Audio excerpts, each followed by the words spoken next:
Please. Namaskar, a very good morning, distinguished guests, esteemed participants, ladies and gentlemen. Hope I am audible to all. My name is Kalpana from CBIP. We welcome you all for participating in today's virtual training session on design of tunnels and caverns for hydropower project organized by Central Board of Irrigation and Power. Now we invite Lieutenant General Suresh Sharma, PVSM, AVSM, former DG Border Road Organization, former Engineer-in-Chief, Ministry of Defense, Principal Advisor, CBIP, and our Senior Vice President, Tunneling Association of India, TAI, for the opening remarks and to share his views on the topic of the webinar. Sir, please. Thank you, Kalpana. Good morning, ladies and gentlemen. I think it's a privilege to be connected with the professionals every time we conduct a webinar or a seminar like this. And today we are fortunate. We are connected with one of the top-rated professionals in the field of hydropower. So welcome on board, everyone from the National Hydropower Corporation. A word about CBIP, Kalpana mentioned. Now, the Central Board of Irrigation and Power is a professional body. It's not for profit, located in Delhi. Those of you who have been there would have seen our office. As also, there is a side office or a satellite office come training center in Gurgaon, Sector 32. Ladies and gentlemen, it's one of the oldest organizations today, almost about 90 years old, which was constituted by the Government of India. And you'll be surprised and happy to know that at one point of time, even the Prime Minister of the country used to take stock of the situation. Over a period of time, situations have changed, things have changed, but nonetheless, the charter and mandate of CBIP still remains. Are you aware? Basically, the aim of this organization or the mission of this organization is to create more awareness, technical, I would say research, development, publications, conducting seminars, conducting webinars like this, conducting workshops, short and long courses of the professionals in the field of power, water resources, and renewables. Okay, now this much about the CBIP. It was also mentioned that we have, just for your information, as on today, CBIP takes care of 10 international bodies and is the umbrella organization. One such organization is the Tunneling Association of India, which is the accredited organization, which is part of the International Tunneling Association. So today's webinar is a joint effort between the CBIP and the TAI. A word about the TAI. Those who are not aware, or those who have not joined yet, I would request you to join because you all are professionals in this field. Now, this is one organization which is under the umbrella of the CBIP, which was raised in the year 1976. As of today, we have more than 600 members. It's dealing primarily with the tunnels and with the underground space. It is the official representative of the country at the IT, International Tunneling Association. Aim again is to conduct it's a common platform for the industry, for the academia, for professionals like yourself, and also the industry, okay, including people who are concerned or connected with the design and consultancy. So it's one-stop shop. Okay, we also publish certain publications, technical literature, conduct webinars, seminars, and also once in 2 years we host the Tunneling Asia, which is a mega event. Last time we did that in 2019 in Mumbai, but after that we haven't had a chance because of the pandemic. Hopefully, coming year should see us once again getting onto the physical form of these conferences. And we are also the official hosts of the country as and when the World Tunnel Congress is decided to be held in India. So much about it. And also those who are very young professionals in this field, we have a special segment of our this thing called the young tunnels part of it, those who are less than 35 years of age. So I would recommend to all of you to join this. It's a professional body, good interactions. Right. Now, coming to the subject proper of the day. I think I don't need to emphasize or re-emphasize the need of renewable power to the August gathering like this. But part of the power production is the power infrastructure, and part of the power infrastructure is the underground structures, be it tunnels, adits, or the caverns. You all are associated with that. In days to come, more and more of this you will find it. And as you are aware, in case of hydropower, I would say if not all, but majority of our projects are in the Himalayas. And when you say Himalayas, synonymous with the Himalayas is the fragility of the mountains. And that is where the problem. So when somebody says, why don't we use this technique? Why don't we use that technique, which is being used in Alps or any other? The mountains across Europe are more rugged than our Himalayas. So all those techniques which are being practiced there, in toto, we can't adopt it here. More often than not, TBM has been, I won't say not successful, but very, very partially successful in Himalayas. Now the problems are because of the fragile geology and the high overburden, there is excessive deformation. And invariably, it's been noticed that there is failure of the support system. Now, roof collapse, water ingress is almost happening in all, I would say 60 to 70% of the tunnels. So we have to be a little more careful while we are designing these tunnels and extra careful while we are undergoing the construction phase. So to facilitate the exchange of this experience with some of the people who have been working in this field, we have lined up today 6 known professionals in the country today who will interact with you over the next 2 days, today and tomorrow. Okay, and the subjects that we are going to be covering is the rock mechanics, then the tunnel design, the support systems, the ground improvement, the fiber reinforced concrete, which is used very, very, I would say, frequently these days, geological investigations, and last but not the least, the environmental friendly practices. You will agree that we, the professional in this field, should be very, very conscious of not degrading the environment, because we have already done enough damage to our environment in the Himalayas. So this is, I think, all subjects which are relevant to the overall theme have been covered in 6 sessions. And today's sessions are mostly being done by Colonel Parikshit Mehra. Parikshit, you're there online? Yeah, if you could open your video, please. Parikshit, Colonel Parikshit Mehra. Sir, I'm online, sir. Okay, so I would introduce you to the audience. Ladies and gentlemen, he is one of the well-known professionals in this field, in the field of tunneling. And now it's not only that he's acquired qualifications, I would say he's also got experience. Just for those who haven't met him yet, he is a graduate in civil engineering, postgraduate from IIT Delhi in the rock mechanics and tunneling. And what has got to his credit is another postgraduate degree in tunneling from Graz University, Austria, which is the Makkah Medina of tunneling.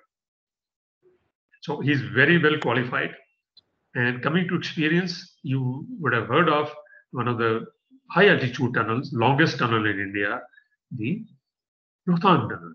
He's worked in Rohtang Tunnel, and now with that rich experience, he's executing another tunnel under Sela Pass. If you've been to Tawang, you would know that, okay, before you reach Tawang, you have to climb up a place called Sela, which is frozen during the winters. And invariably, you find that this area it creates a lot of the problem for these, especially the load carrying vehicles. There is a tunnel being made now, which is roughly about, I think, about 2 kilometers long, around about that. So that tunnel is also under his charge, and a couple of other tunnels in the same area.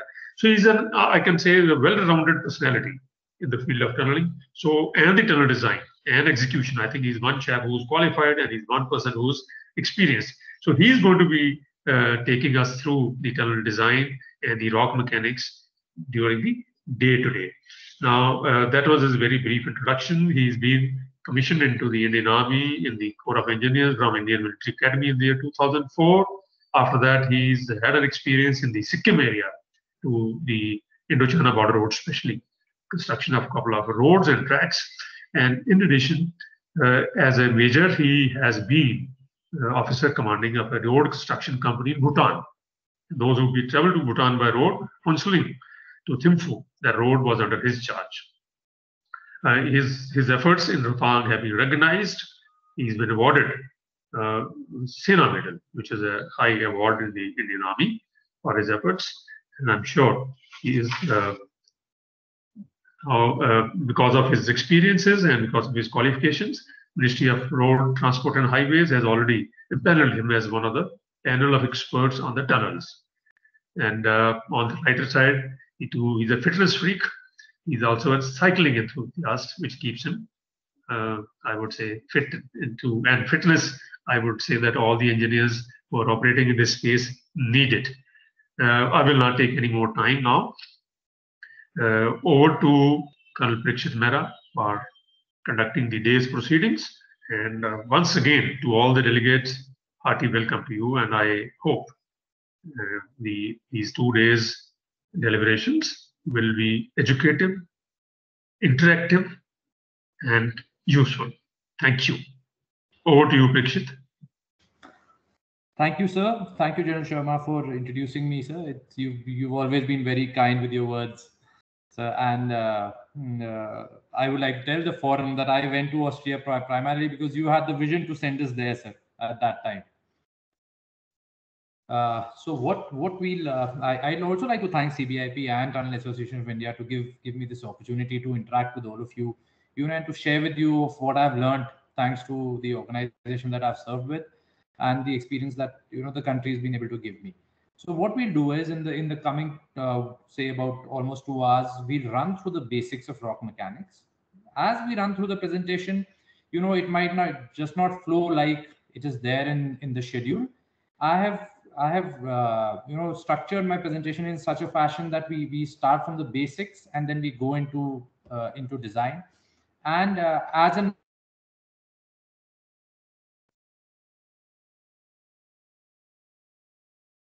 that and I'm able to understand the problems that you are all facing on your sites, and how can whatever experience that I have, how can that help? So without further ado, I think I'll share my presentation and I'll start. Is that okay with the organizers? Yeah, please. Yeah, all right.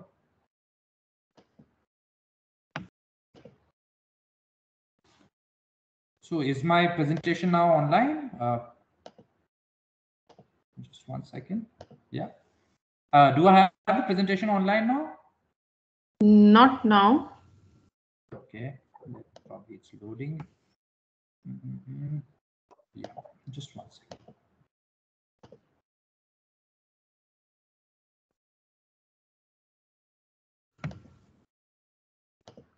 Yeah. Is the presentation visible now on screen? Yes. Perfect. All right then. So I'll run this in this fashion. We'll talk about basics of rock mechanics. The analysis of rock mass. We talk about New Austrian tunneling method. Its applicability, and then towards the end, probably in the afternoon, we'll also discuss about the basic support systems and all. In the middle, if we get enough time, we'll also discuss the case study of Rohtang Tunnel, where we went through one of the worst geologies that tunneling is seen. I believe all of you have also gone through that quiz, right? Is the organizer online? Yes, sir.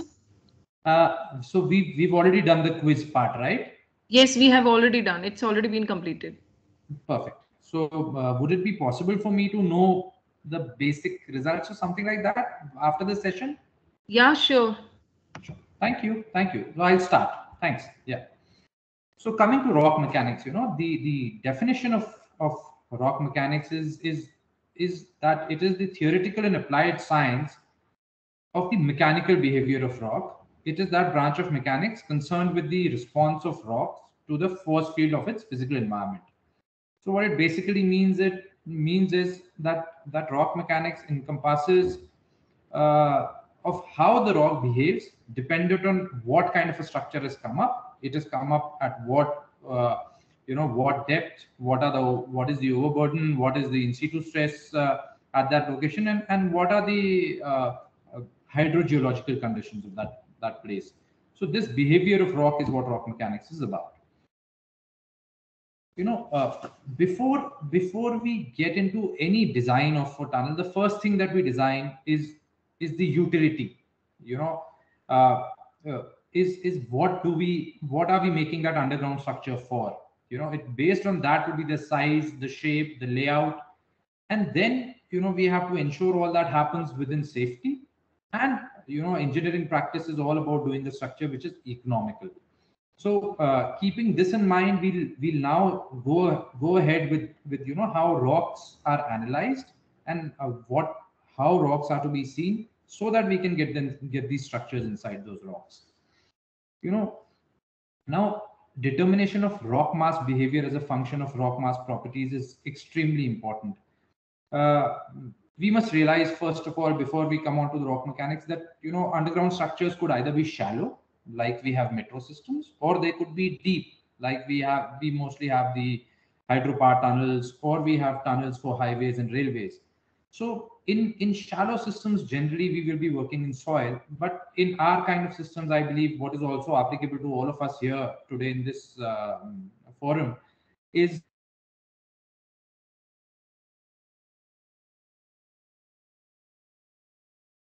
rock, it is rock. So it's extremely important for us to understand and analyze rock mass.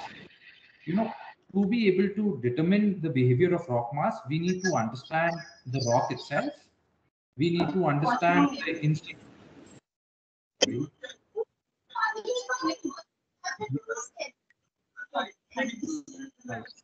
Can we cut that background on? Participants, please keep your mic mute. Yeah.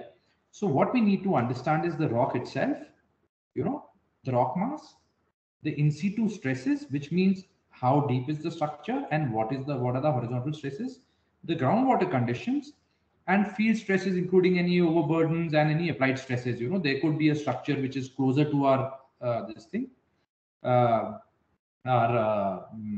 what should we say, to the structure that we have made. Yeah. And then design of supports with respect to the behavior of rock mass in the excavation vicinity, which is determined through observation and monitoring. So finally, when we do understand the rock mass, we understand the intact rock, the discontinuities, we understand what the in situ stresses are, what the groundwater conditions are, and what is going to be the actual force field on that rock. Once we make the structure, we design the supports with respect to the behavior of rock mass. Now, coming to rock mass. First of all of us need to understand the concept of scale from intact to discontinuous. Suppose we were making a very, very small structure, and it would come in a wholesome, a full rock, which doesn't have discontinuities. So then probably the discontinuities will not come into play. So what you see on the figure below you, that in case it was a very small structure, probably it could be made in the intact rock itself, and the discontinuities, the faults, will not come into play. So the scale effect is very important for us to understand. If we have a bigger structure, then a lot of such discontinuities will come into play, and it is important for us to be able to analyze those discontinuities, right? And then there is also discontinuity driven anisotropy. All of us understand isotropy and anisotropy. So basically what happens is, because discontinuities are directional, it is because of that the rock mass behavior is anisotropic. It might be very strong in one direction, but very poor in the other direction of loading. So that is something that we need to understand with respect to our structure. Like, for an example, when we are tunneling in a medium, and if we have the rock dipping towards our face, if it is dipping towards us, it is actually detrimental to tunneling, because all the time, that stress is coming onto the face of the tunnel, and there will be more deformations. However, if the dip of the rock is away from the face, that would be favorable tunneling conditions. So it's important to understand in rock mass this anisotropy. Then we need to understand in situ and applied stresses. In situ stresses, you see, we all know that in soil, we take that value of K from 0.33 to 1. But in in rocks, this value of horizontal stress to vertical stress can go up, ratio can go up to 4 to 5.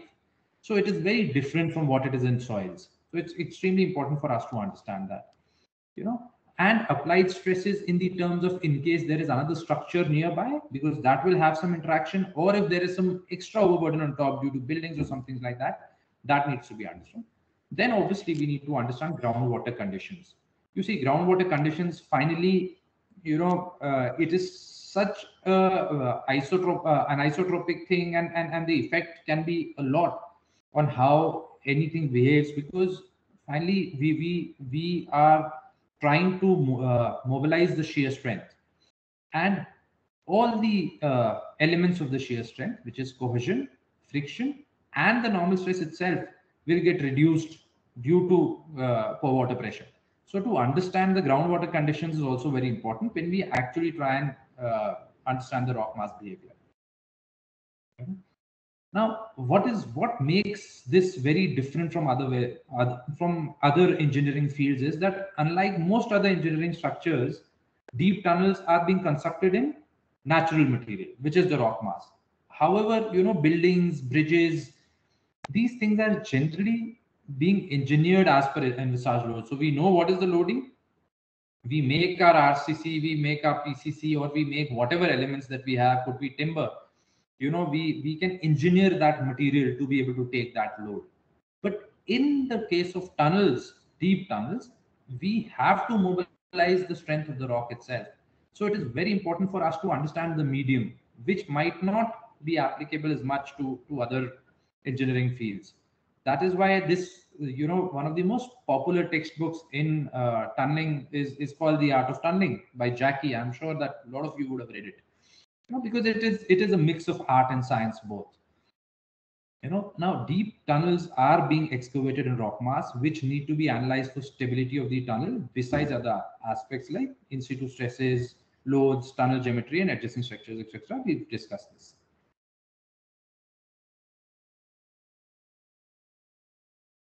Stability of an opening, the correct appreciation of rock masses will be very important, because finally our opening will interact with this rock mass. Once the rock mass is appreciated, then only can we design these supports. And finally, what is rock mass? Rock mass is that intact rock and the discontinuities. So analyzing rock mass needs understanding of both. So you would have seen in your quiz also, there were questions on intact rock and its testing and discontinuities and things like that. It was basically because we as engineers really need to understand and be able to analyze this rock mass, because we are working with rock mass all the time. Now I'll come on to the intact rock, the proper part. See, intact rock is maybe considered as a continuum, because we are only talking of the rock itself without having any joints, without having any folds.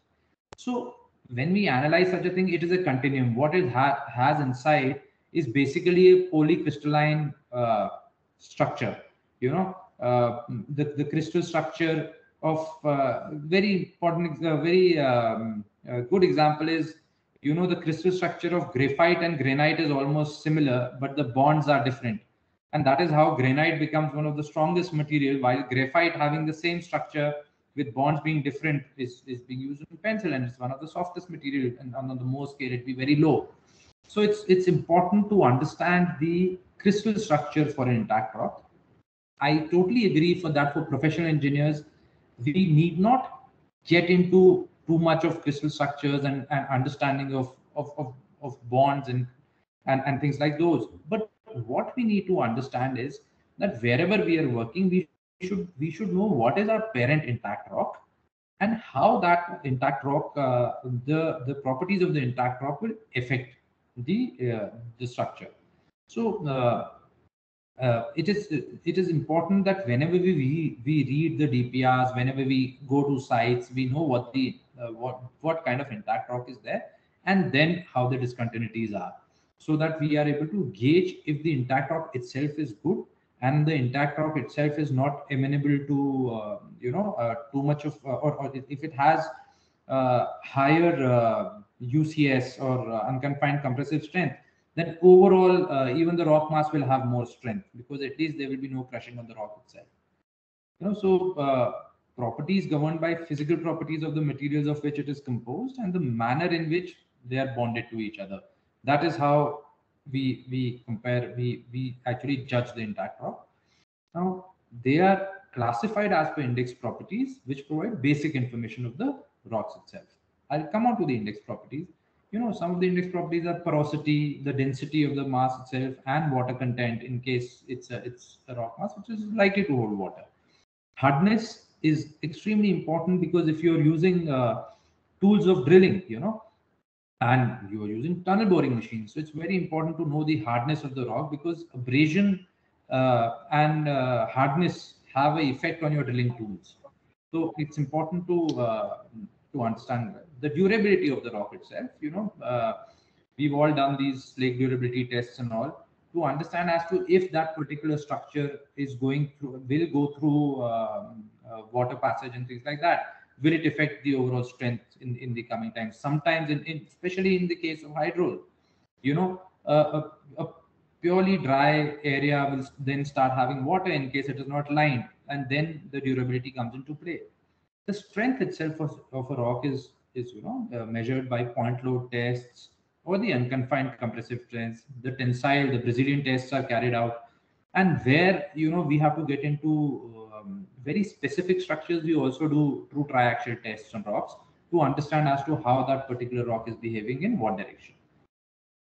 Abrasivity, Sosha index is done, as I said, very important aspect for drill tools, especially for TBMs.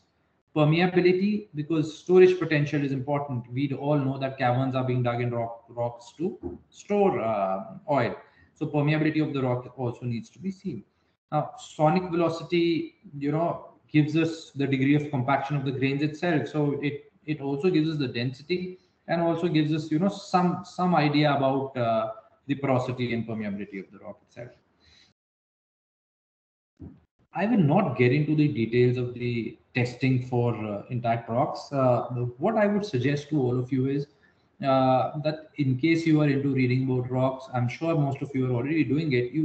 We should all refer to the Rock Science web portal, and they have fantastic material given there where all the intact rock testing procedures and also for discontinuities, that the literature is available. It is open source and it is one of the best reviewed literature available in this field. Coming to discontinuities now. Now, rock mass is generally heterogeneous and has anisotropic properties due to discontinuities. These discontinuities will include joints, fractures, shear zones, folds, faults, bedding, and interfaces between two different kinds of rocks. But the most important discontinuity for us to understand and for us to know is joints. So joints form the most significant discontinuities, and joints never occur randomly. They will occur with some order, with some kind of a clustering around a discernible orientation, associated with the formation mechanisms. What we are seeing on that picture on the right bottom, if you see, you can see the discontinuity, that horizontal joint set you can see.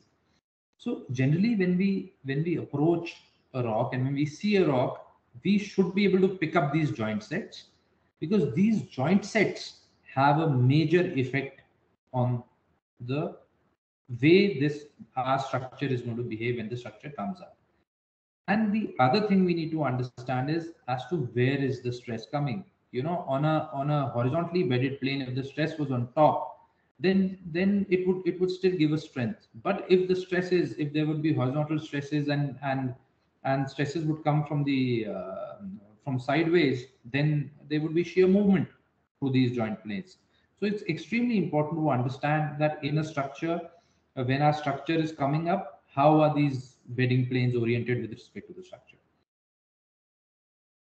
So let's now go to description of joints. As I said, the most important discontinuity, this is something that we all need to understand. When DPRs come to us, when we go to the sites, when a new structure is coming up, we need to see this. Firstly, number of joint sets. Then is joint persistence, which is for how long are these joints continuing? What is the joint plane orientation? With respect to, I'm sure that some of you would know about stereo nets as to what is the orientation, where will our structure come up and how will it interact with our structure. It is important.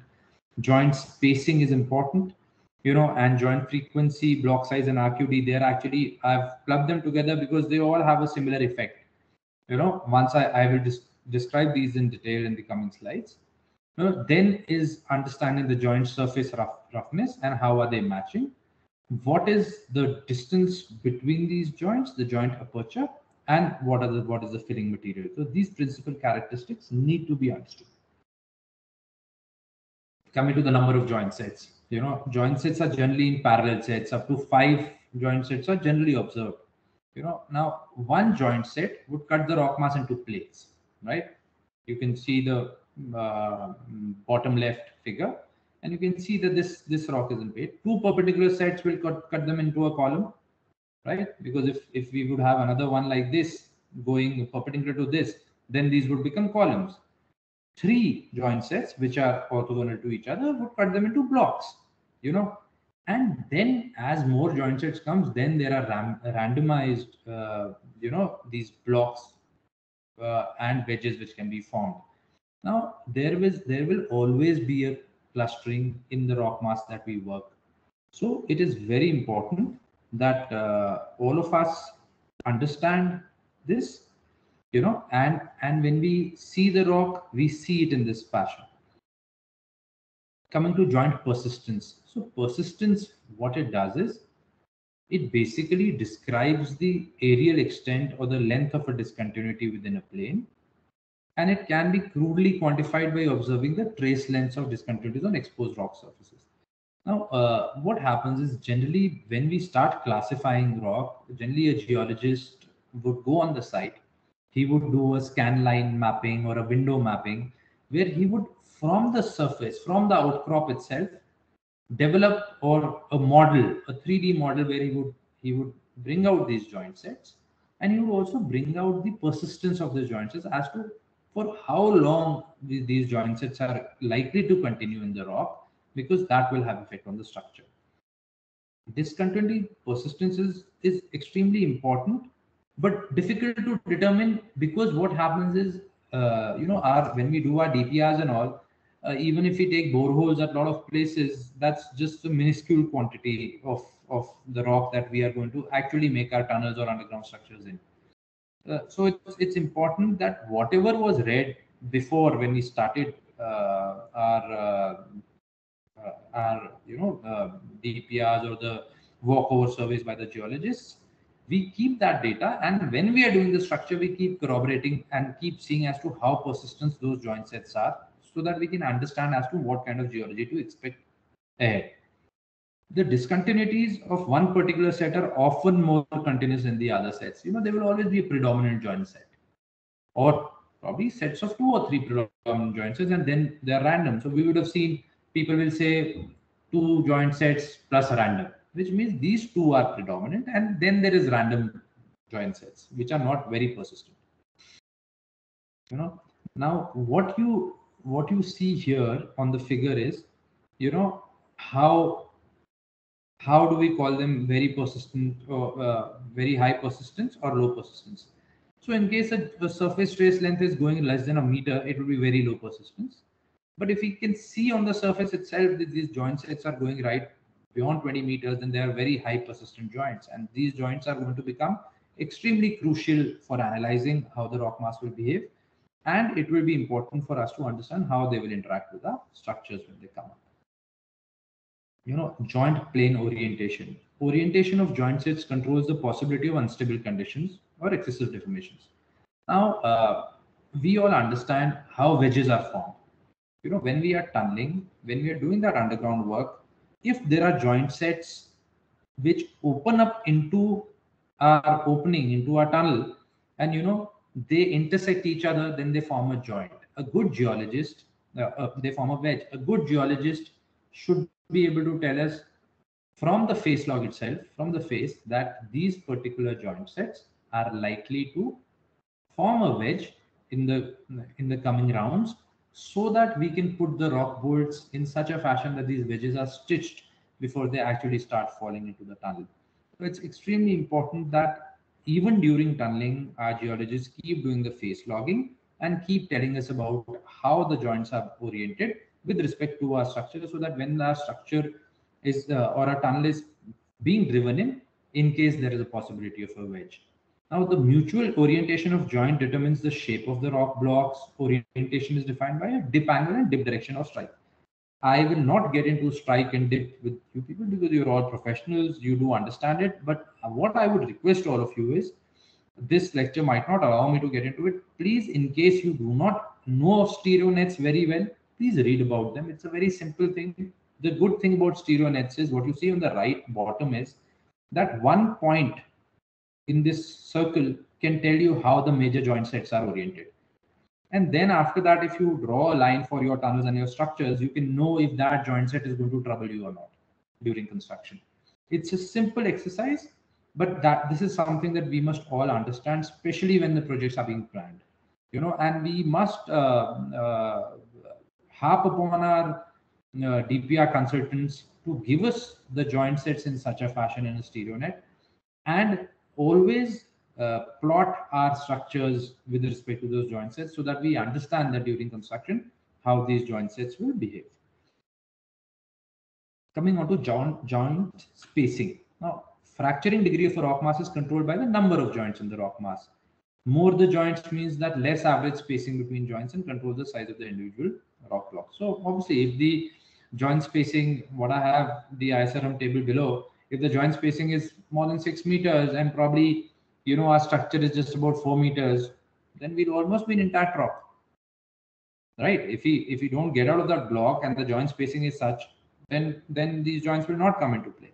But if the joint spacing is lesser, then even for a very small structure, we will get into joints, and we'll have to analyze how the joints will behave with respect to our structure.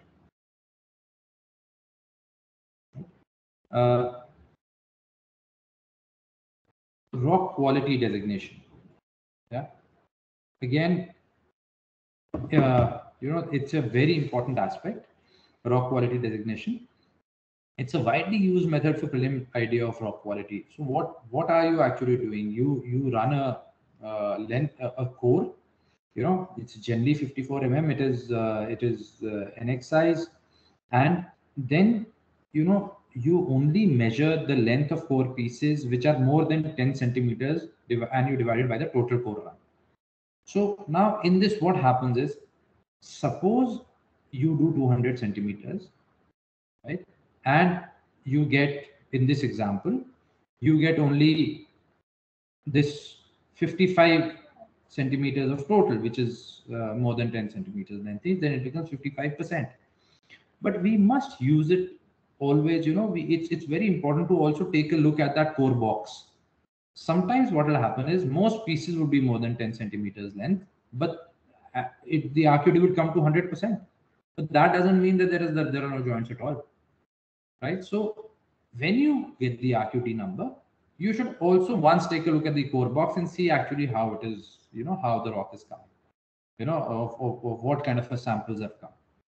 Because only then can you actually correlate to the RQD, as you can correlate RQD value to the actual rock that you're going to see. But yes, high RQD values generally is good rock for working. So this is one factor which was introduced by DA, and then it is continued to be one of the most important so to say index way of determining the rock quality. So it's important that all of us understand what RQD is. Then is the block size. Joint spacing will determine how big these blocks are. The spacing in each direction will determine if the blocks are equal, they are unequal, and things like that. So it's important to understand what kind of block size can we get from the joint spacing that we have been able to observe, and what kind of supports or rock bolts and how they should be used, depending on from where are we going to approach our underground structure from. So again, an important aspect, but determined by the spacing of the joints generally. Joint roughness. Now, this is an important characteristic because especially in rock slopes, where roughness is recorded for observations made on the cores or exposed rock surfaces. The roughness is characterized by large-scale waviness, undulation, and small-scale irregularities on the surface.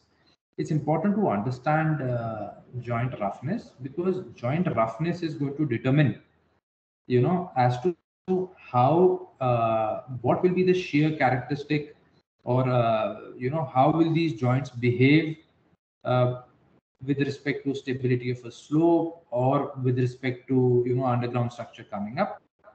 So there is a concept, there is a coefficient called the joint roughness coefficient. It's called a JRC. It's a quantitative measure of roughness, varying from 0 for a very smooth joint and 20 for a very rough surface. So generally, if you see, there is a table which has been given again by ISRM, where you see the joint roughness from slicken sided, which is very slippery, right up to rough, which is a very stepped kind of a thing. So it is stepped. What happens is then there is more friction which is generated between the fault plane, and we can expect better shear strength along that joint plane. So it is obtained by comparing the actual joint surface with the typical profile in the chart. What you see on the right is a comb. It's called the roughness comb. You put that roughness comb there, then you compare it to this chart, and you come to know how it is. So when you see it on your DPRs, or when you are supervising a campaign, it's important that we get into these things, so that we, especially in slopes, it's important to understand how this roughness will come into play. Joint matching is the interface of two surfaces. So properties of a joint are also controlled by the relative positioning of the two surfaces. So in case there is a tooth kind of a structure, a sawtooth kind of a structure, and it's properly interlocked, it will give you very good shear strength. But rough joints which are just in point contact will have easy movement. So understanding joint matching itself is important, right? Coming to joint wall strength, because there is likely to be shear movement along the joint wall, it's important to understand the shear strength along the joint wall also. There are these Barton-Bendis kind of equations available, where depending on what the JRC, the joint roughness coefficient, is, we can work out what is likely to be the shear strength along that basic joint plane. So it's an important component of the shear strength and deformability, especially if the walls are in direct rock to rock contact. So this is one concept that we should understand. And generally, when joints are described, and if that joint is a predominant joint, we must ask our consultants, or we must ask his workout, what is the joint wall strength, so that we understand what kind of loading can be done. Joint aperture and filling is basically, these are these large apertures that can result from shear displacement of continuities having appreciable roughness, and then the fillings would be, in terms of clay, in terms of gaugy material, breccia, there could be quartz, pyrites, such kind of things which are filled inside. Now, what is there inside the filling will also have an effect on the shear characteristics of that joint. So important to understand how the joint aperture is, that should also always be classified, and the filling material should also be taken into consideration to understand the shear strength, the deformity and permeability of the discontinuities. Because the filling is an extremely important aspect to determine as to what is the permeability as well. Coming to mechanical properties of joints, we all understand shears, normal stiffness and shear stiffness. It is basically stiffness in the direction of loading. So depending on what kind of structure we are envisaging, are we envisaging a foundation in rock? Are we envisaging a underground tunnel? Are we envisaging or we are just, designing a rock slope, stabilizing it? The shear stiffness and the normal stiffness will come into play.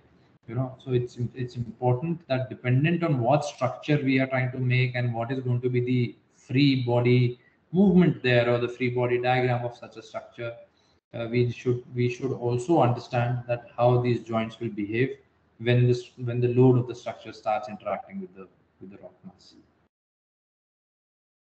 Right? Here, what you have here is something called the asperity. So if you see that a joint which is slick sided on below, it is likely to only have its own friction. But when there is a sawtooth kind of a profile on top, which is an asperity, that particular friction will also come into play. So if it can't shear off that rock itself, then that kind, the joints itself will add to friction at times. So, finally, what happens is that it's important that this is how we analyze rock mass, right? This is how we should analyze rock mass, because a geologist, what he will do is he will go on the site, he will do a walkover survey, he will pick up the intact rock samples for his index testing. He will do a mapping of all joints that he sees. He will do analysis of filling,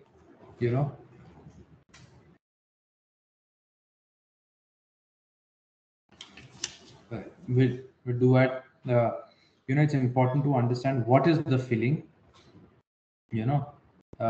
right? So that he determines how filling is, how this joint set will behave.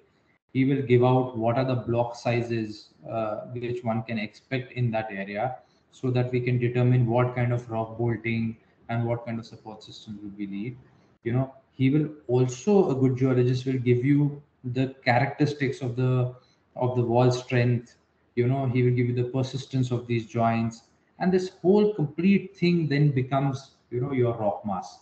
So this is the medium that you are working in. So to understand the medium that we are going to work in, it's important that we understand the intact rock itself, and we understand the discontinuity, so that we have a clear idea of the medium that we are working in, right? Coming to in situ stresses. In situ stresses, are basically the stresses which are acting on the rock itself. So what we've done as of till now is we've talked about the rock mass itself, the intact rock, and the discontinuities. And now we are talking about the other factors which will affect the behavior of the rock mass. So firstly would be in situ stresses. Now, vertical in situ stress would be actually the overburden. So in the top left figure, what you have is an opening which has vertical stresses, and obviously there will be horizontal stresses because of tectonic locked-in stresses, because of the horizontal stress ratio, or it could be because of a specific area where these horizontal stresses are locked into the rock during its formation. So it's important to understand how the in situ stresses are working. I've said this before, in situ stresses in rocks can be very high when compared to stresses in soil. See, the values can go up to 4 to 5, where horizontal stress is 4 or 5 times the vertical stress. So it's very important to map the in situ stresses. On the left bottom, you see a test being carried out for such. This is called the HYFRAC, or the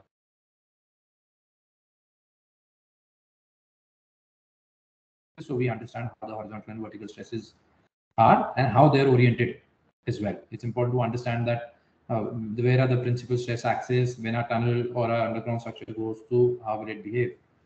See, basically, what is a tunnel? A tunnel is a opening in an infinite plate, right? It is a circular opening in an infinite plate which has stresses from top, stresses from the sides, right? Now we need to understand how this will behave. So this infinite plate is our rock mass. The in situ stresses are the stresses that we are talking about right now, and that opening is our underground structure. So this behavior of this underground structure will depend on the vertical stresses, the horizontal stresses, and the constitution of the plate, that infinite plate, which is the rock mass itself. And then it will also depend on the dimensions or the shape of our underground opening.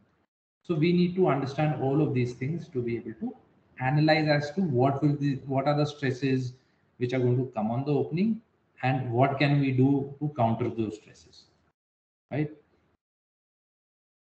So now we come to the main part, analysis of the rock mass behavior. What I have not spoken about in the previous part is the what should I say, the effect of hydro condition or water. As I said, the effect of water will basically be on the cohesion and the friction of the rock mass itself. So wherever there is water, that will affect the cohesion and friction, thereby reducing the total shear strength which is available to us. So that's why I've not discussed much of it, because it will have to be analyzed on case-to-case basis, and it is very difficult to stipulate a theory for some kind of a thing, but all of us should understand the pore water pressure. We can now come on to the analysis of rock mass behavior, right? As to now, how do we analyze? Now that we know that rock mass is like this, and rock mass will be affected by the in situ stresses, will be affected by water, will be affected by the structure itself, then how do we analyze? How do we put a number? Because we are engineers, we like putting numbers to a thing. How do we do that? So approaches are analytical, empirical, observational, and numerical, right? The analytical methods are basically methods which use mathematical equations, for an idealized situation, so that they can be used for benchmarking. Empirical methods are methods which are available to us through the experience of the world. So Q, RMR, RSR are all empirical methods. Then there are observational methods, which are based on actually observing the rock mass itself as to how it is behaving while we are constructing. This observational method of the rock mass, this method is what is being used by the NATM. So New Austrian tunneling method is nothing but an observational method where you design as you go, because you observe how rock mass behaves. And then is the numerical method, which is using softwares, where we can do a simulation of our condition on the ground, and then from there decipher as to how that particular rock mass will behave, right? Is the organizer here? Yes, sir. Can we take a 5 minutes break now? Yeah, sure. We take a 4 to 5 minutes break, and then we continue with analysis, right? Okay, sir. And how are we structured for questions and all? So we can take the questions at the end, by, say around evening time. Perfect. So that'll be good. Or if we want to conclude like the question answer before the lunch, we can also follow the same as well. Or you can suggest if you want to have. What we can do is, since we have another session in the evening, Okay. we can we can slot about 20-25 minutes for questions. Okay, the question answer all together. Yes. I think that'll be Okay, best, because perfect. so that I would have covered what I'd like to cover for all of them. Okay, Right? sir, perfectly fine. Right. So we'll take a 5-minute break. We'll come back again in 5 minutes. Right? Sure, sir. Okay. Thank you. Okay, sir. Thank you.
Can we start, please? Yes, sir. All right. Right. So we discussed, how do we analyze rock mass behavior? I said analytical, empirical, observational, and numerical methods are there. Coming to analytical approach, analytical or a closed form solutions, these kind of solutions are available to us for basic and regular geometrical shapes and openings.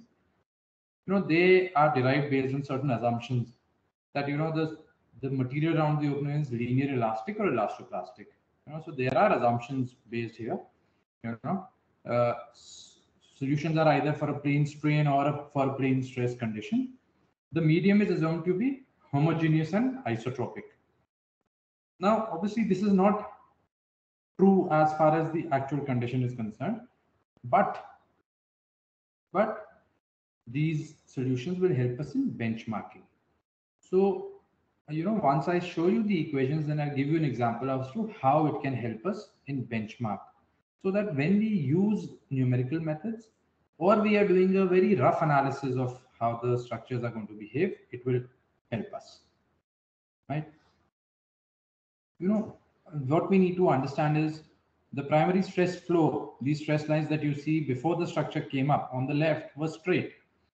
But the moment an underground opening is opened, these stress lines will deviate, and then there will be stress concentration on the boundary of the structure. So this stress concentration is what increases the stress on the structure. Obviously, tangential stress, radial would be 0, right? Now, first theoretical understanding of stress around a circular excavation was developed by Lamy and by Kirsch, made with elastic material behavior. So these Kirsch solutions, what they gave was as to what is the calculation of this stress on the sidewall and then on the crown. These are very complex. You don't need to even read them. But they gave a understanding as to what will be the tangential stress on the circular opening based on what is the ratio between the horizontal and vertical stress, which means what is the in situ stress ratio and what is the size of the opening itself. Now, if we see this particular opening, now what is happening is there is, say, vertical stress sigma v, and there is horizontal stress, which is sigma h or sigma v minus k, if k is sigma h by sigma v. So obviously, as we see on the top of this opening, the tangential stress will be actually the horizontal stress. And when we see on the side of this opening, the tangential stress will be the vertical stress or sigma V. Now, what will happen is that once we have opened the opening and the opening is increased, so there is that stress concentration, the vertical stress will be higher than the original vertical stress in the area. And as we go far away from the opening, say 5-6 times the diameter, then the stress will come back to normal.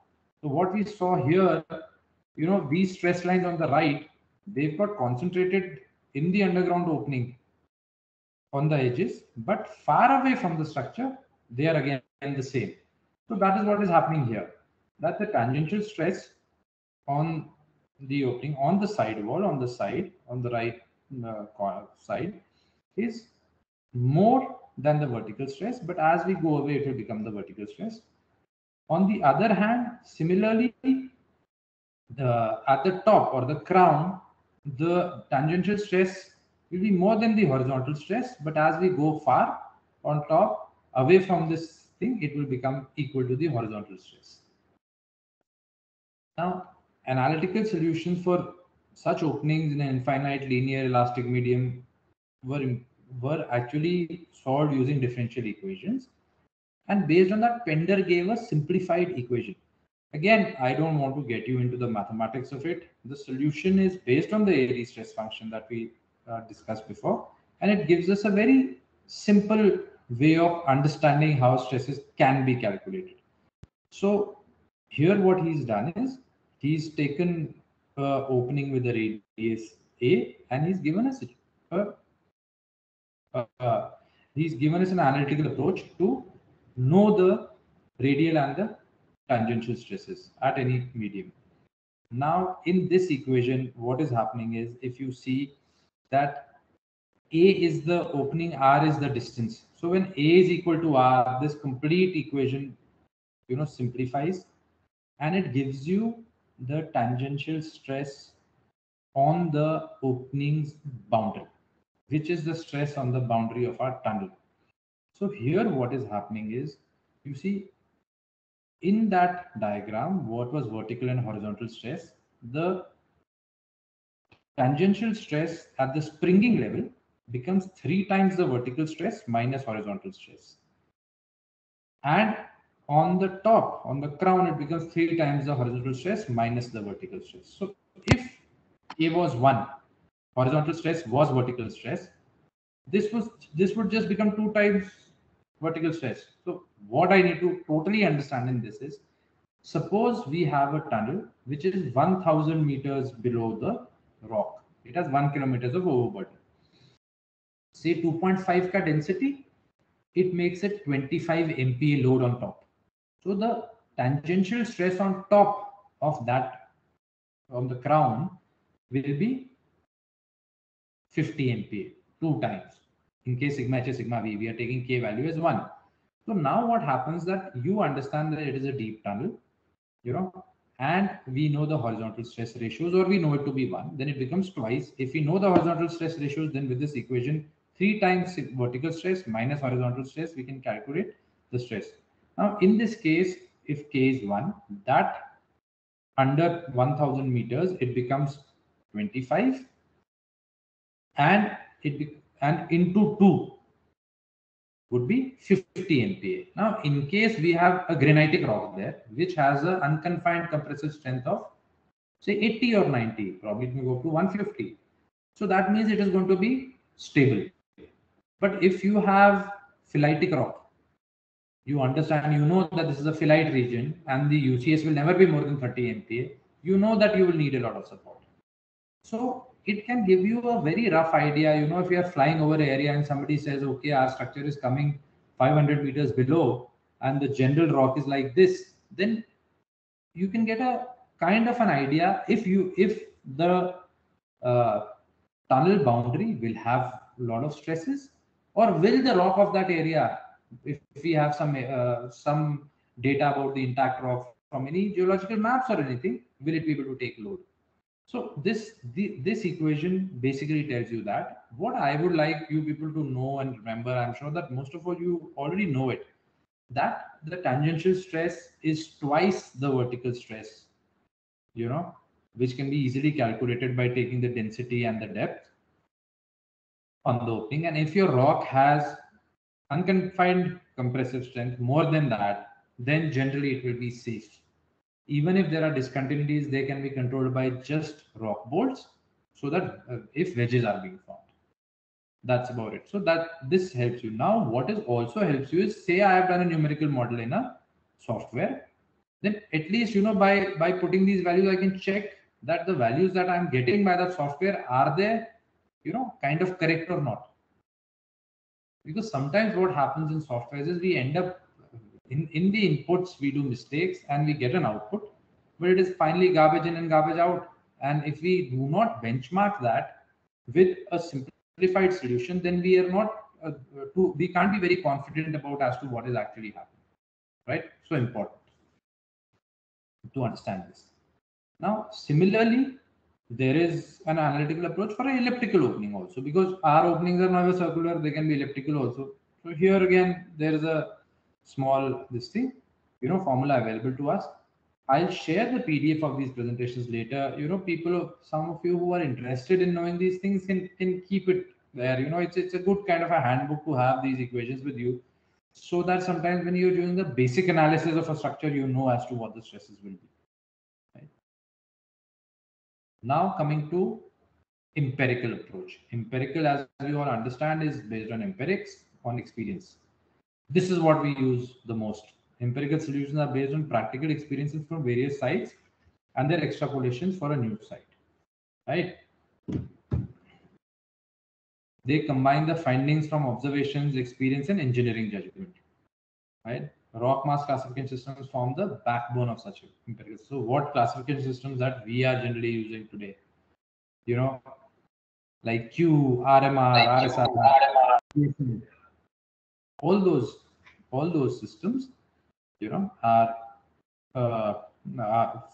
are empirical systems. So why classify in the first place? We classify rocks to group the rocks or rock masses with well-defined engineering characteristics. So these classification systems started so that before we took on a project, we basically divided them into a kind of a behavior group, right? Then to provide basic input data for analysis and design. So these systems help us given basic input data and to make a common basis of communication. We understand, okay, this is RMR is 70, it is good rock, RMR is 20, it is poor rock. So it gave that kind of a communication on the side. They were developed for estimation of tunnel support, used at project feasibility and preliminary design stages. Please understand this. RMR and Q were made for project feasibility and preliminary design stages. Never do they ever stipulate that you can calculate the Q value and then you can pick up the support from that chart and you can just blindly start putting it. Neither Barton nor Bajnavsky ever professed this. Used to develop a picture of the rock mass and its variability, used to provide initial empirical estimates of tunnels and support requirements. They're practical engineering tools which force the user to examine properties of rock mass. They do not replace design methods, the detailed design methods. And they're always project specific, because actually these experiences are in certain regions, where someone was working in the mines of Africa, deep mines of Africa, and somebody was working in the Nordic region, where pre-supports were eminently used. In deep mines of America, it was blocky rock, and hence these systems actually were meant for those kind of rock mass, and we blindly keep using them for everything, which is not correct. But still, they're very good systems to understand, to get a brief idea of the rock. So some of the popular systems are the rock load system by Terzaghi himself, the RQD system. We've discussed about RQD. That was also given as one system itself. Then there was RSR system, which was given by Viken, RMR by Bajnavsky, the Q by Barton, and then GSI by Hook. RMR and Q are being used profusely in India. But once we discuss these systems in brief, you realize that you can't take them as gospel, and we must also analyze them, right?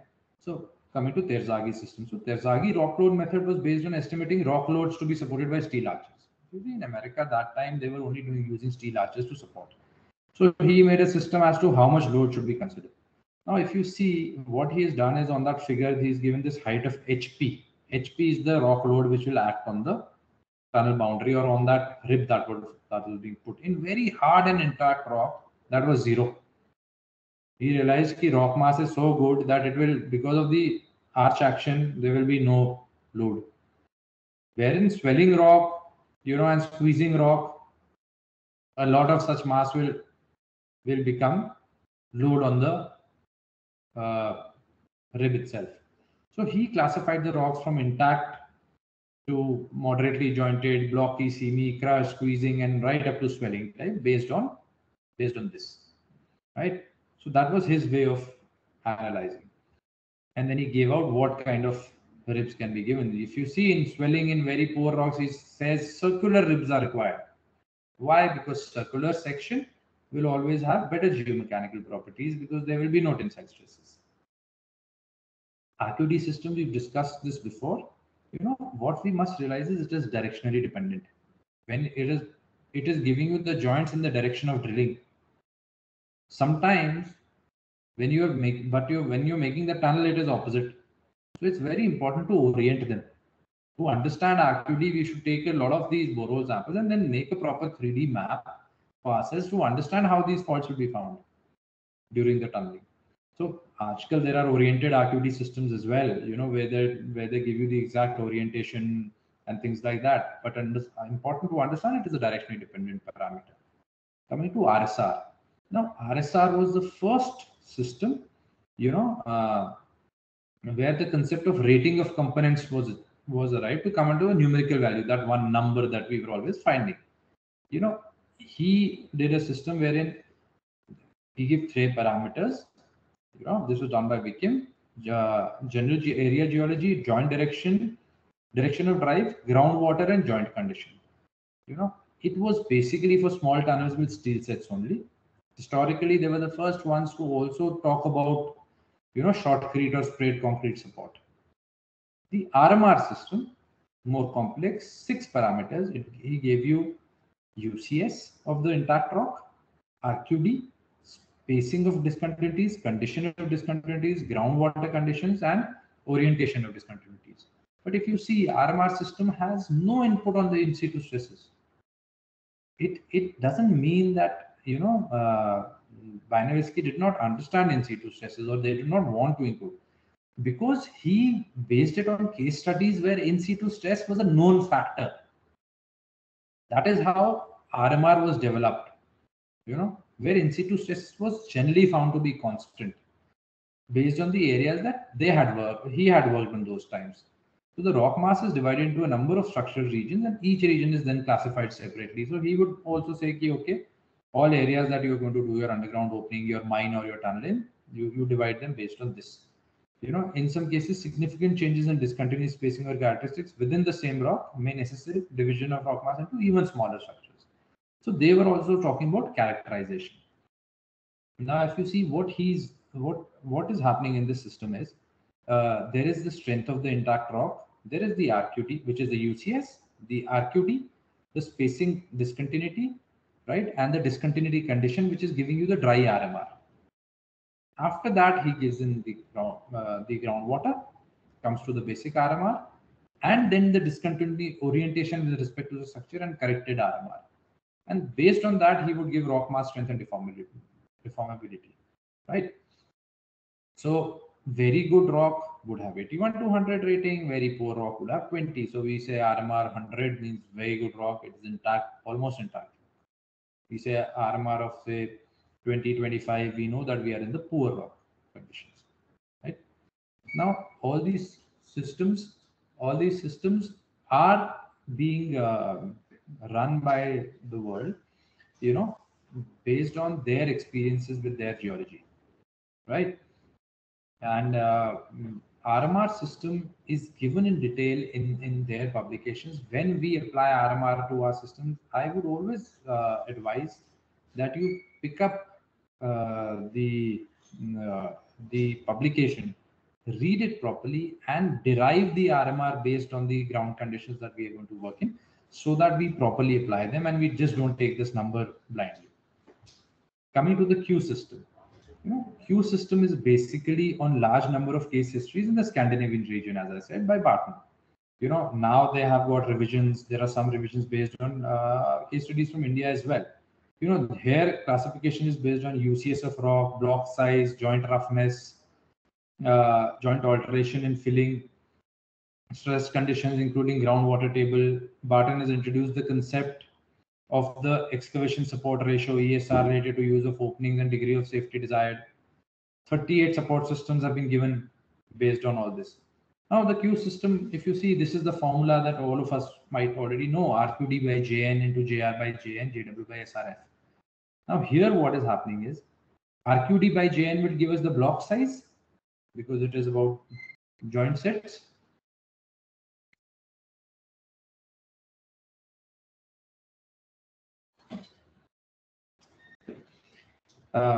JR by J gives us joint roughness and joint, aperture filling, data on that.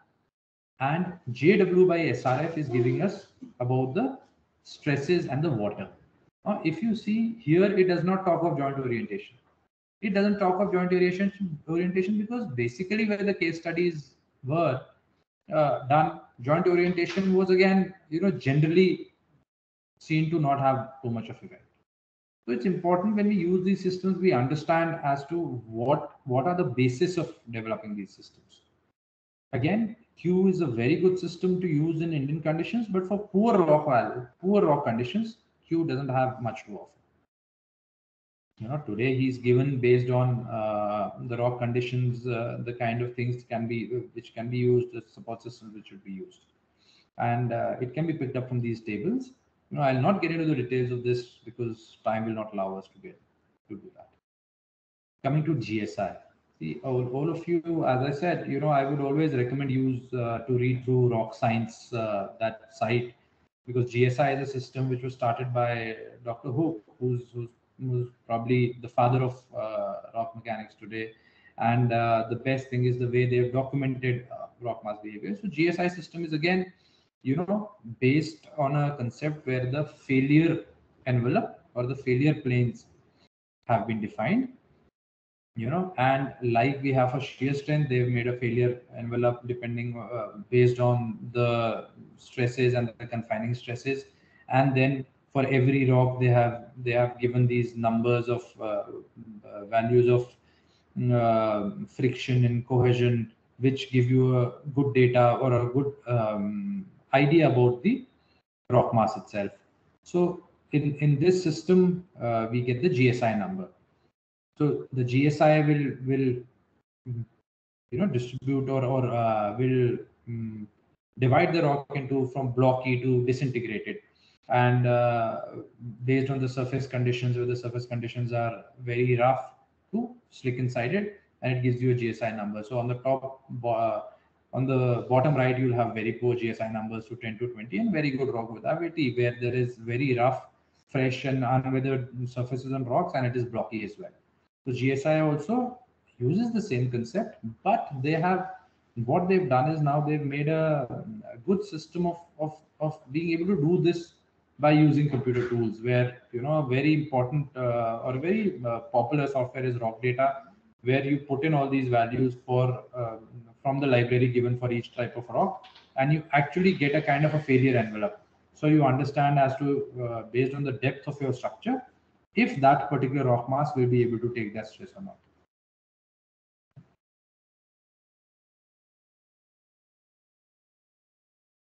I'll just take 1 minute break, please. The organizers there? Sure, sir. Take a minute's break. Just Okay. Before I continue my approach.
I'm sorry. Yeah. So, we discussed the empirical methods. Empirical methods, as I said, RMR, RSR, GSI.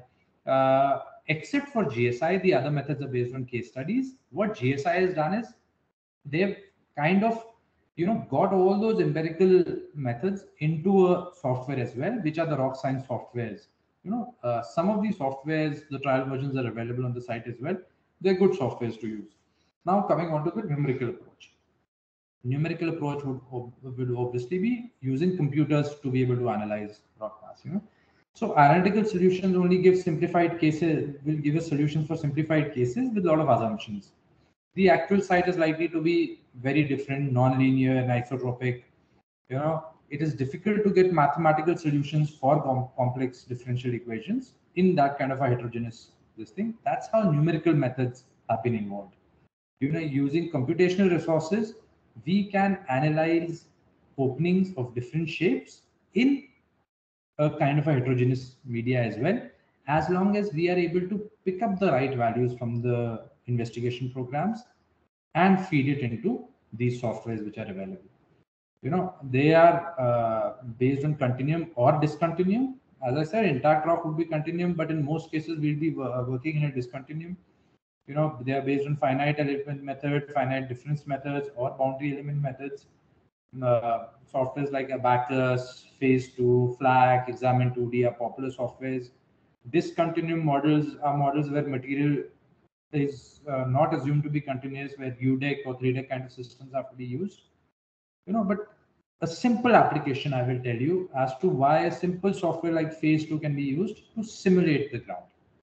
So if you want to do 3D simulation, when we excavate a tunnel, what is happening is for the round length, one round length that we take, that kind of softens the rock and there is deformation. All of us understand that with every blast, there would be some deformation coming because the face support which was available has reduced, right? So what we can do with these software methods is that once we know what is the kind of deformation coming after every blast, we can put it on the software, and from that we can do an analysis or we can do a prediction of how the particular tunnel will behave based on what kind of heading and benching profile we do. So here, if there is a sheared phyllite and metabasite rock, we've given it all the characteristics. In 3D simulation, what we are doing is what you see on step 1, that for that particular cross section, excavation has still not reached there. In step 2, it has just crossed it. In step 3, we've put the support systems, right? And in step 4, excavation has gone ahead again. Now, this particular graph, I'll come back to you again, where this is internal pressure versus radial displacement, right?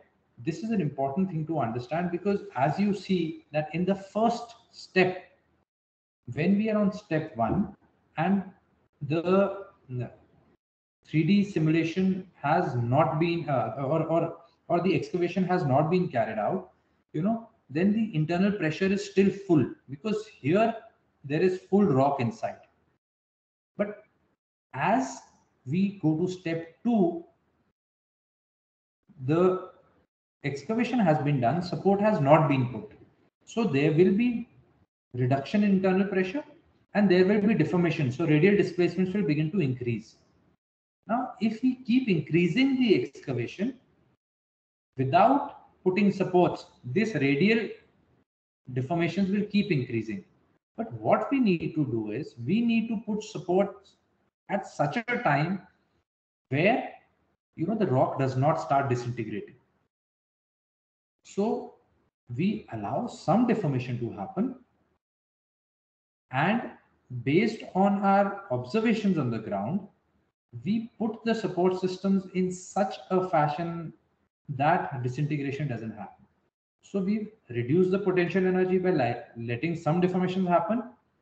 Yet, we have ensured that we've not let it get into the plastic range where it starts breaking on the top.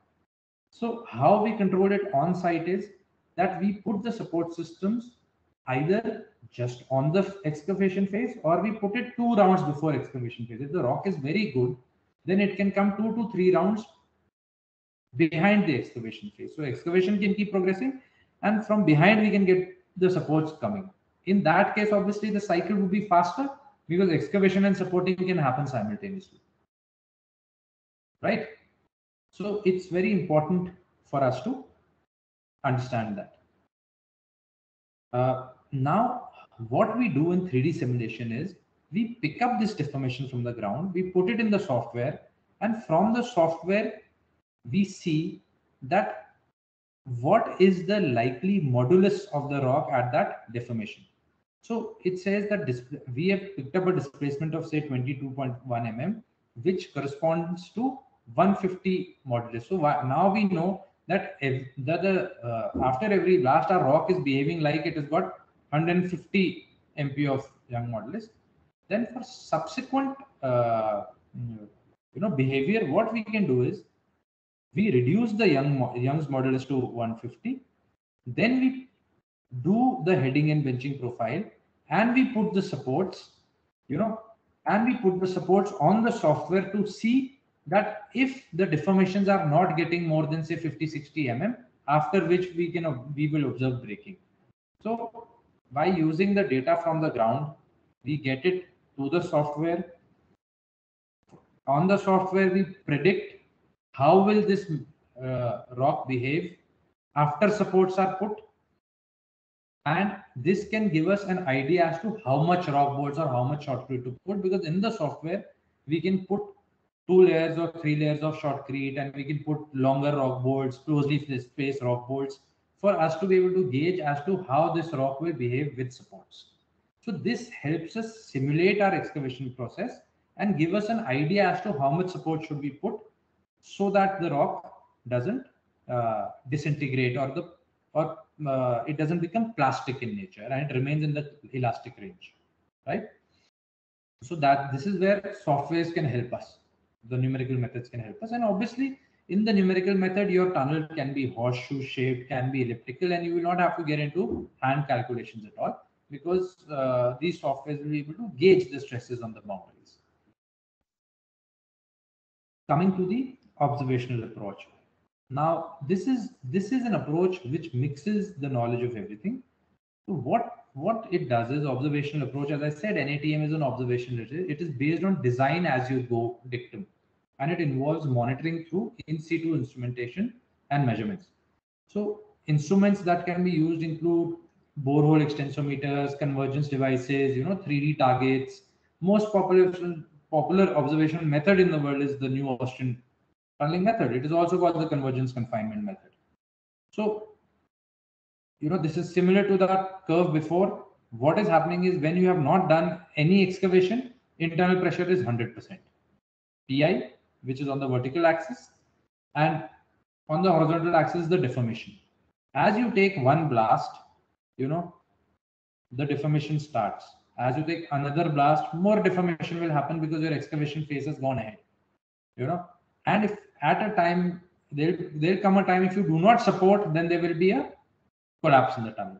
Now you have to decide through observations as to what length of this tunnel can stay unsupported, so that you can have your support systems coming that much behind the excavation phase to allow simultaneous activity. Now in very good rock, you can probably do it 4 or 5 meters behind the face. But in very poor rock, you will have to excavate and immediately put the support. So in observational methods, Rapsevich also basically, he came up with this method where he got shotcrete. He would say that, you take a blast, or you do an excavation phase and you do a inner lining shotcrete is sprayed immediately, so that some deformations can be stopped. You put your rock bolts, but the final lining, or the arch lining, concrete lining should be put only after all the deformations are stopped. So the quickly installed primary lining, which can have shotcrete and rock bolts, will stop deformations. And only after these deformations less than 4 mm in a month should you put the secondary lining, which is your concrete shell. And between the concrete shell and the primary lining, one can put the waterproofing membrane so that the structure becomes waterproof. So what new Austrian tunneling method does is prevents disintegration of rock mass, maintaining its strength. Use rock mass as far as possible to take additional stress. So where the rock is good, you should not put too much of support and you should not put it too early, so that you can do your tunneling faster and also put only the support which is required. Because if you put it in one go in the first step itself, the potential energy of the system is very high. But when you put it later, the potential energy because of the deformations is reduced and lesser supports will be required. So deformation should not be completely stopped by the support right after installation. Deformation should be kept below the critical level, obviate disintegration or loosening. And monitoring behavior of the system to observe stabilization process and allow for adjustments of construction measures. So what happens is when you're using these 3D targets, you are constantly seeing how your tunnel is behaving, right? Now, based on the behavior of the tunnel, through these targets and all, you keep deciding more rock bolts or lesser number of rock bolts, more thickness of shotcrete or lesser number of shotcrete. So you actually put what is exactly required. So the NATM philosophy is a theoretical basis which conceives the ground around the tunnel not just as a load but also as a load-bearing element of support, in combination with time-dependent development of ground reactions. As a result of tunnel excavation, type and quantity of support systems are adjusted. The ground reactions take the form of lining deformations and lining pressures are measured, and the stability of excavation is confirmed by the frequent monitoring of the system. Now, we will see this convergence confinement graph yet again once. I want all of you to see that figure on the top left. So what is happening is, once we are coming from far inside, what we see is the excavation phase. Towards us is the direction of advance. So when this first blast was taken, then the deformations which are occurring are, one is the face is trying to fall inwards, right? Then there is longitudinal displacement happening on the tunnel crown and on the tunnel sides. Here we can't see the tunnel side because it is cut from half, but those are the radial displacements. Now these radial displacements have to be restricted in such a fashion that the rock doesn't become plastic or it doesn't start falling. But we shouldn't also put the support right on the face itself. Otherwise, we will have more potential energy to control with these support systems. So what we do is we let one more round of excavation being done so that there is some deformation that happens, that longitudinal displacement is allowed to happen within the plastic range, and then the supports are put. That way, some rock mass strength has been mobilized, and these support systems that we put later will be lesser than what we would have needed to control the complete potential energy. That potential energy we've reduced by allowing deformations.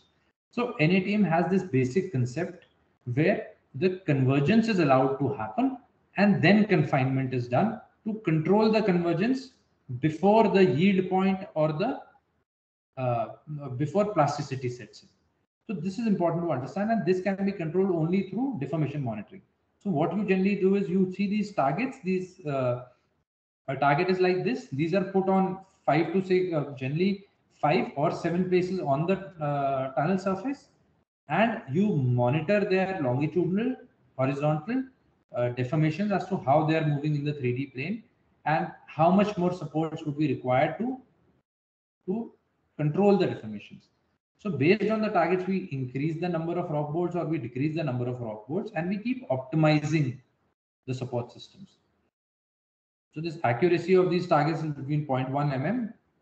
Yeah, this is how a bireflex target would generally look. And these kind of deformation graphs are being maintained on the site.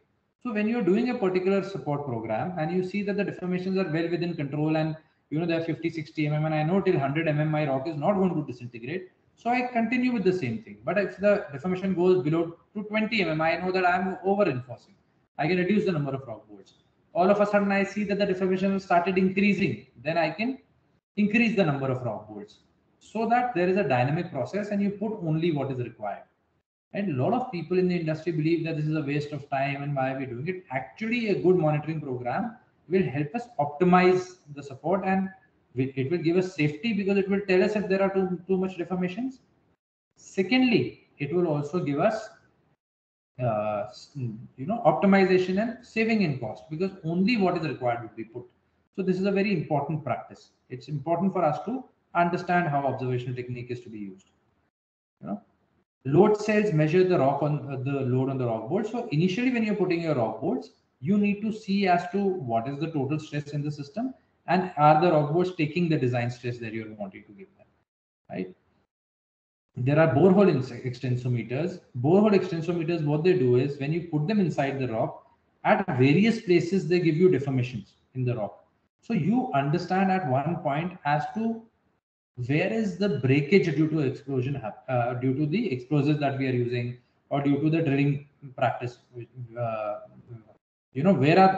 is the right term is the plastic radius, because when we do the blasting, the effect of the blasting, the damage zone is to a finite place all around that opening, and beyond that is all elastic medium, right? So when beyond all that is all elastic medium, we have to ensure that our rock bolts go and get into the elastic medium. So if the plastic radius is 3 meters, our rock bolt should be at least 4 meters long, so that our rock bolts are anchored in good medium and they are not anchored in broken rock mass. To gauge that, we use borehole extensometers. So again, these are used initially when you start your construction work, to understand how your blasting is affecting the rock, and then subsequently, one or in the middle to understand. So there's no point of just putting them blindly everywhere. It is when we are not being able to understand the plastic radius, we should put them to understand as to till what point are we getting the plastic radius, the broken rock mass, and after which we will get the elastic rock mass.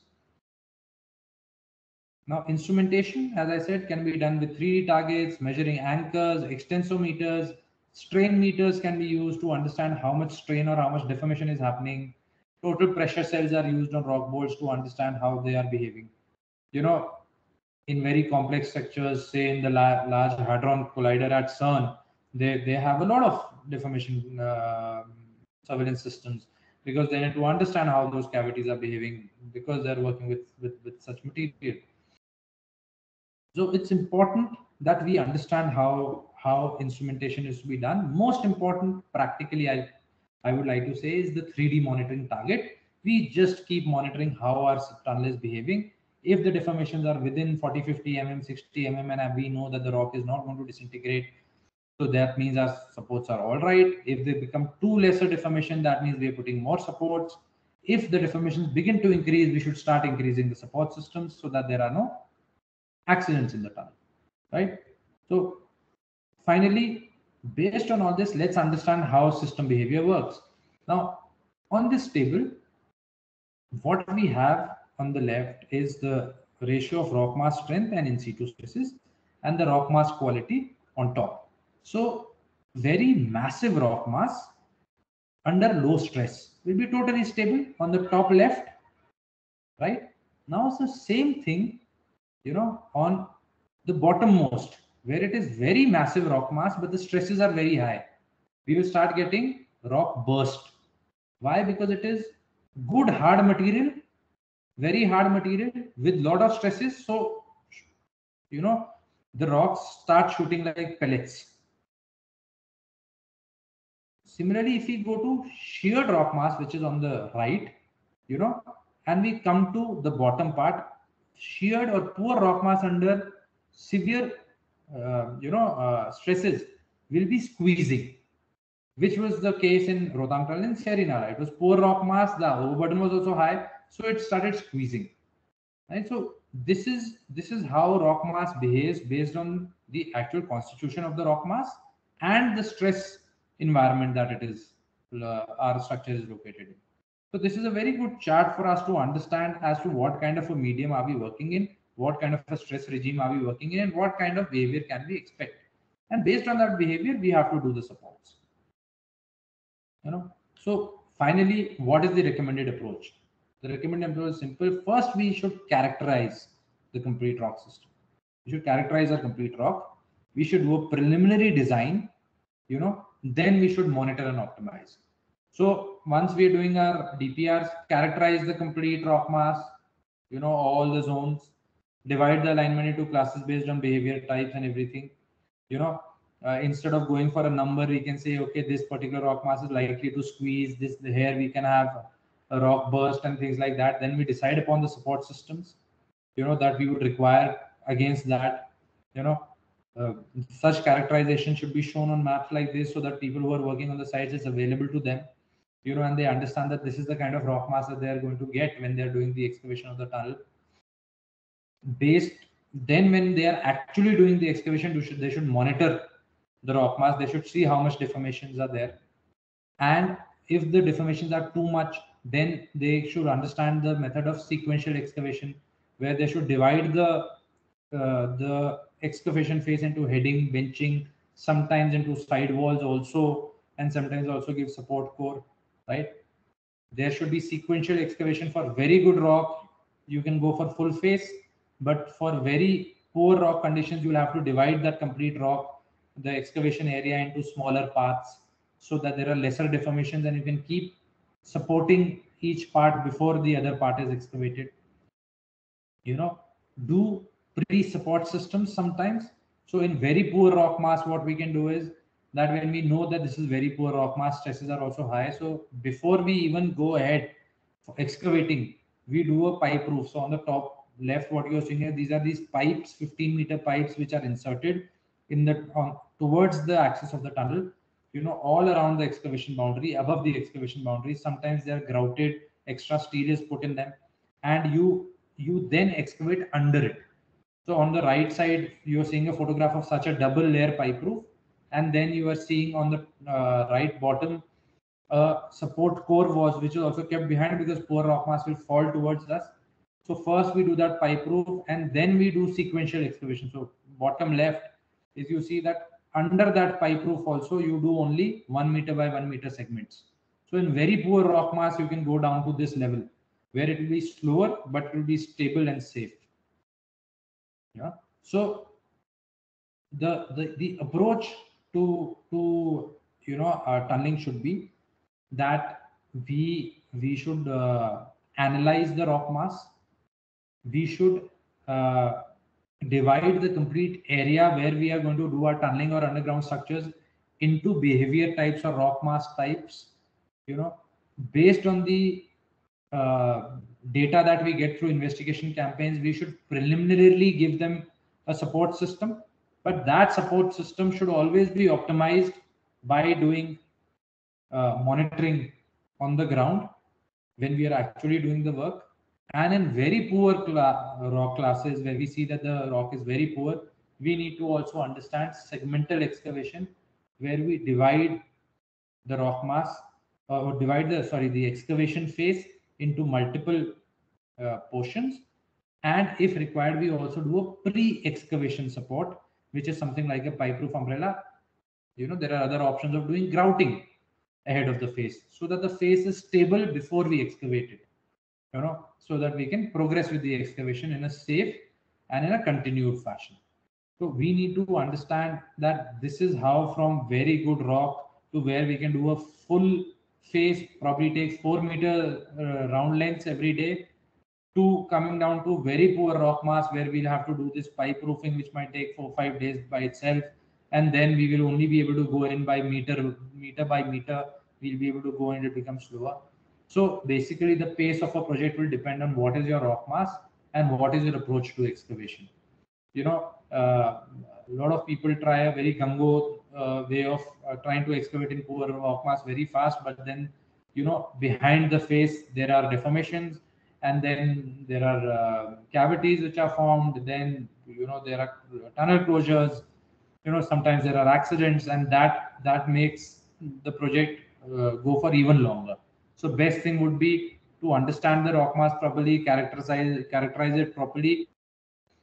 If it is poor rock mass, think of doing a pre-excavation system, divide the excavation phase into smaller parts and then excavate so that it is safe and stable. Right? So that's how it should be done.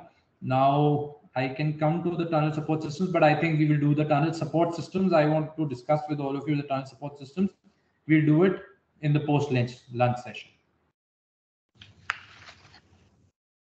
Is that okay? Yes, sir. Thank you, sir, for session 1 detailed presentation. So we will be having the question answer session after part 2 session during the evening time before Right. we close the session today itself. And see you all the participants and 1500 hours for session 2. Yeah, Kalpana, I'll just take a minute. Yeah, please, Kalpana? sir. Yeah, Parikshit. Sir. Yeah, I've been on the listening today because I wanted to be educated amongst all the colleagues who are there. And thank you very much. I think you've taken us through. So you are almost turning out to be now a professor of rock mechanics. So it's time that you become a visiting faculty now. I think I will recommend it to a couple of teaching organizations that if not a full-time, you can't do that. You should now become a visiting faculty to teach some of these aspects. I'm sure question answer sessions will reveal that people have understood because you have gone in a very basic manner, which I'm sure most of the people here are qualified people, experienced people. They know all these things in a way. Some of these maybe a bit of in a disjointed piece of information to them, but you have put up a very coherent kind of a run through. So thank you very much. See you in the afternoon. Well done. Sir. Thank you, sir. Jain, sir. Thank you, sir.